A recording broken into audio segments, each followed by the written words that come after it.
Hello, everyone. Welcome back. Let's talk today about forgiveness, specifically true forgiveness. So, if you've noticed, every time that I post one of these videos, there is a hashtag true forgiveness down below all the comments. There's also forgiveness and true forgiveness. Yes, true forgiveness is the central practical focus of A Course in Miracles. It's what it's all about. So, periodically, it's worth going through and devoting some time specifically to that idea. It's the central practical aspect of this course, it's what we do, it's how we learn that the material is true is by putting it into action, putting it into practice, practical application. That's how you learn in any spiritual tradition. And honestly, it's how we learn in life anyway. There's only so far we can go with book knowledge, isn't there? There's only so much we can glean in a formal classroom setting before we're looking at applying that in life.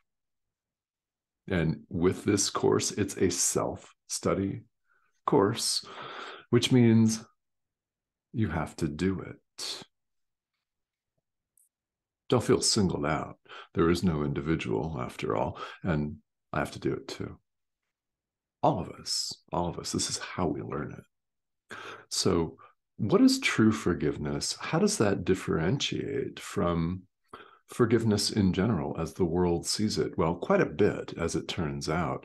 And it's worth going over again because this is one of the items, one of the ideas from A Course in Miracles that is misunderstood.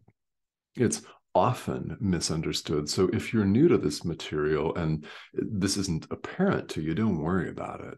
Really, that's absolutely not a problem. It's a common experience for someone to get through the entire workbook, get through the entire text, the manual, the workbook, all of the components to A Course in Miracles, and not have a clear idea that it's really about true forgiveness. That's really common.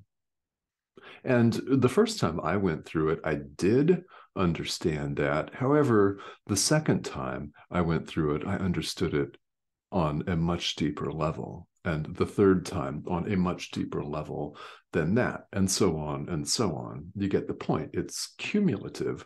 So if at first it doesn't grip you right away, don't worry about that. Don't worry about it. Spirituality is, for almost all of us, a gradual progression.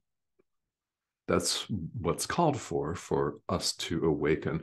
Very, very rarely is it a blinding flash of instant enlightenment, enlightenment on a stick, enlightenment in a weekend, one of those workshops or something like that.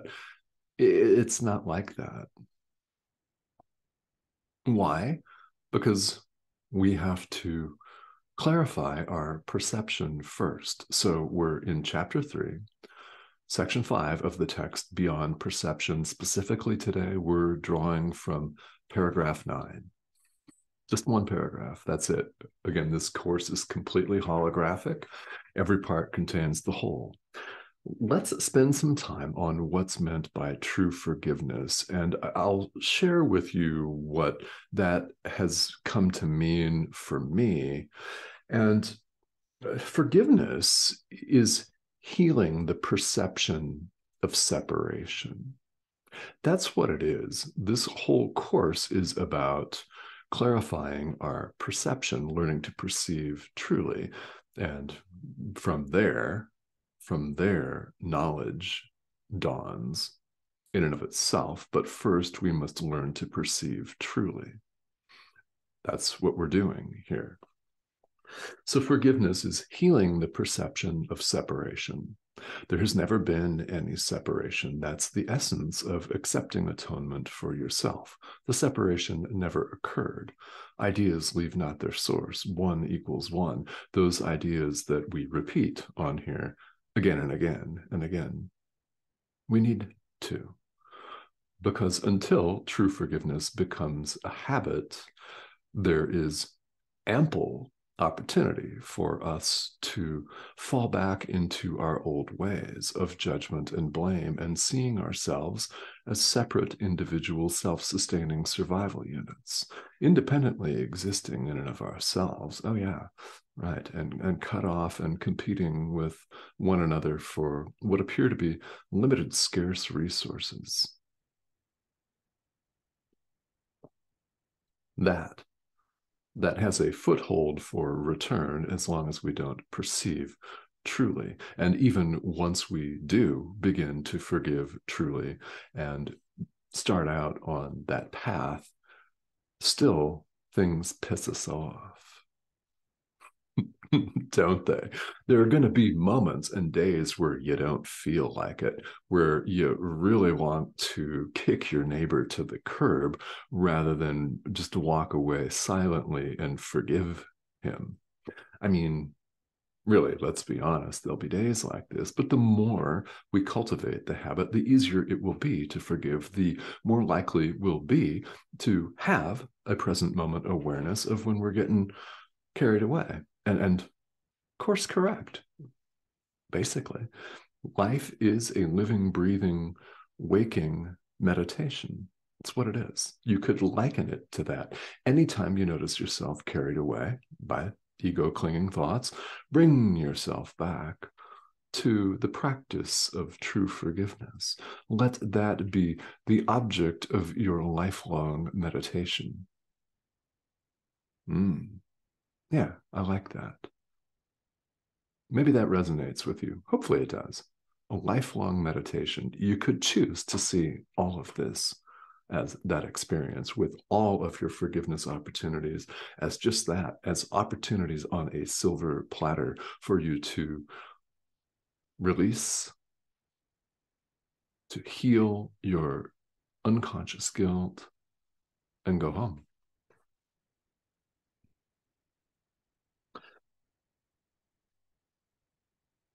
There is no specific manual. There's no technical manual with steps for true forgiveness. I know. If you're new to this and you're thinking, well, what page does it tell you exactly what to do and in what order? Well, it doesn't. It doesn't. And why is that? Because we forgive under the guidance of our inner teacher, the Holy Spirit, Jesus, your guide or guides, under the guidance of your inner teacher. We ask our inner teacher to direct our forgiveness. And in the process of getting out of our own way, of allowing our inner teacher to guide us in every aspect of life, including our forgiveness, what that actually looks like differs from moment to moment, from situation to situation. And it certainly appears to differ from person to person. That is what we refer to in the Course as form, as the outward form, the outward appearance. It always looks different. What is the same? The essence, the content, as it's referred to in the Course. The content is true forgiveness, healing the perception of separation. So, because there's no manual, we do it under the guidance of our inner teacher. And I've come to think of it as an attitude. We have an attitude of forgiveness. Not every forgiveness opportunity looks the same or calls for the same thought or verbiage, but here's how I do it. And this has worked for me. Now, again, this is simply my own experience here. And I invite you, please, to get in touch with your inner teacher and do as you're directed and called to do. In healing the perception of separation, we see ourselves as individuals. We see ourselves as separate from one another. So, what are we doing? We're learning to perceive ourselves as one. What appears to be another person is actually taking place in our mind.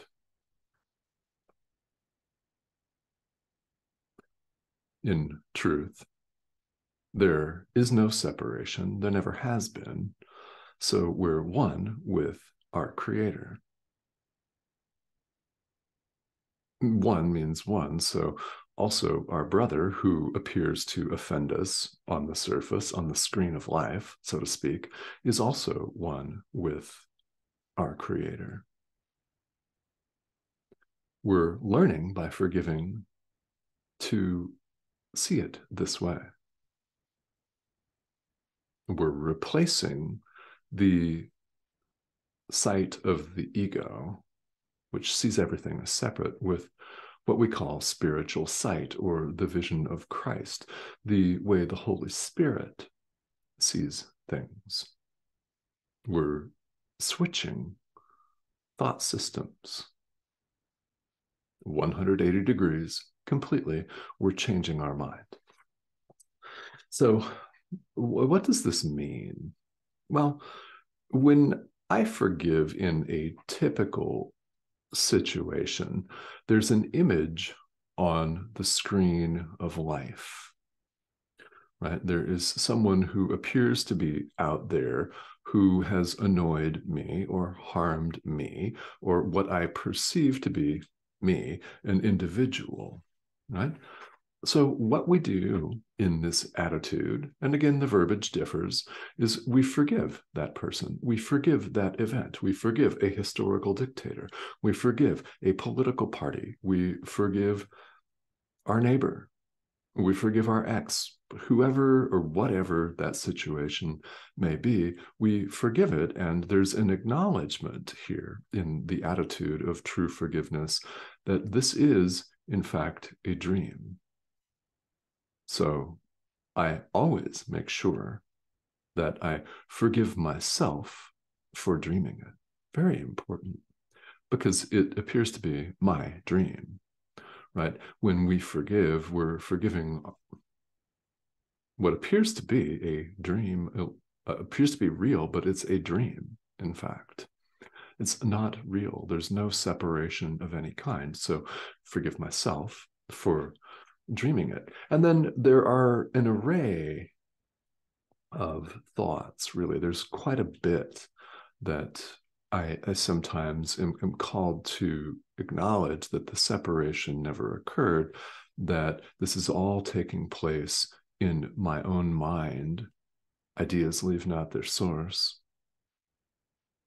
That my brother has not actually done anything to me, because we've never been separate. We've never been separate. And I release this to the Holy Spirit and formulate a wish to join with the Holy Spirit in peace, or to join with my brother in peace, to see things the way the Holy Spirit sees them. There are many different combinations of words and thoughts that you can use here, but the essence of it is what we appear to see is not the way things are. We're not perceiving correctly. So as we forgive, we heal this incorrect perception. So it's said, and it's true, that this sets aside the ego when we do it truly. How is it that it sets aside the ego? Well, we acknowledge that the separation never took place, that we've dreamed it all. And we replace the ego's vision with the Holy Spirit's vision. That's how. And if this is confusing, that's all right. This is something that comes with practice and with time. One comes to understand as a practical matter how to do this over a period of time with repetition. So again, the invitation to get in touch with your inner teacher and forgive as directed by your inner teacher. Your process may look differently than mine, but the content, the essence of it, what we're really doing is the same, healing the perception of separation. So, going beyond perception, the title of this section of the text, spirit, who we really are, knows God completely. It's one with God and knows. It simply knows. This is its miraculous power. It knows God. And it's a miraculous power indeed. And of course, it's alien to the thinking of the world where we see ourselves as individuals and we see everything as limited. There's the visual analogy of a pie with everybody competing with each other for a slice of the pie, which by definition is limited because it's a round thing that has a pie pan or a barrier around it. And when someone cuts off a slice of the pie, there's that much less to go around for the rest of us. That's the way the world sees everything. And the way the Holy Spirit sees it is there is no pie. There are no limitations of any kind. The pie is a completely dualistic, ego-driven concept, isn't it? It's subject and object because the pie, by definition, by calling it a pie, it has edges and a limit. Pie implies non-pie or outside of the pie. The actual pie stands apparently opposed to what's outside of it. There is no pie. There are no limitations of any kind. And this is, yes, completely alien to the world's thinking. This is why everyone in the world has not jumped right on to A Course in Miracles or another non-dual spiritual tradition and gone home instantly. That's why there appear to be 8 billion of us running around, is that this is not something that we're taught in school, is it? It's most likely not something our parents taught us. If your parents did teach you this, then wow, what a gift. That's cool, isn't it? But in reality, there are no limits at all. There's no pie. The way of looking at that is we have everything. We have everything. If you'll recall a recent video, the prayer for forgiveness is a prayer to allow truth to be just as it is,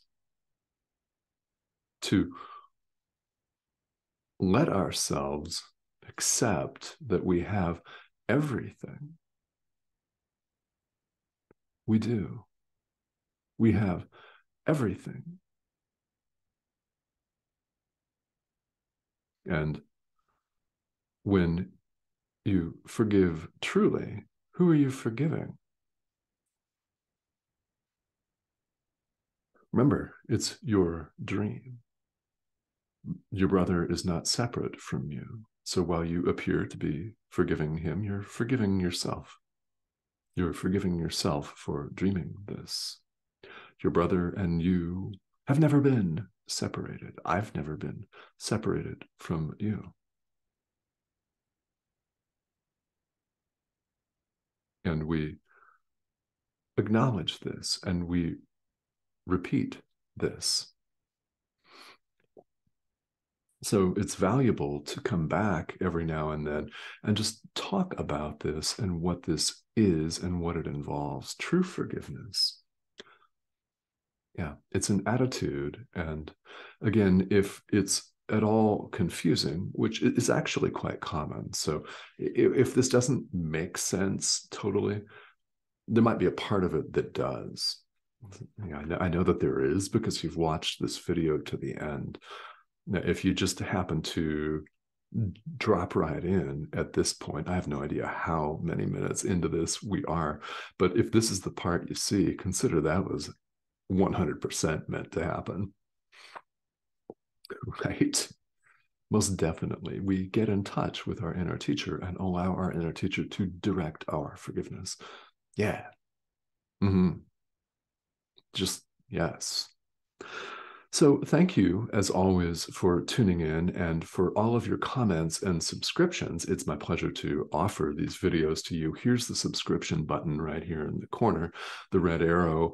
If you haven't subscribed yet, I'd love to have you. And in the comments to this video, where you see the hashtag True Forgiveness, above that, you'll see a quick note with a link to my Patreon page, where I will be doing the weekly live stream starting February 11th, which will give us some more time to go into these materials in greater detail. That's the purpose of that. So check that out. And as always, your comments and questions are most welcome. So thank you, and I will see you soon.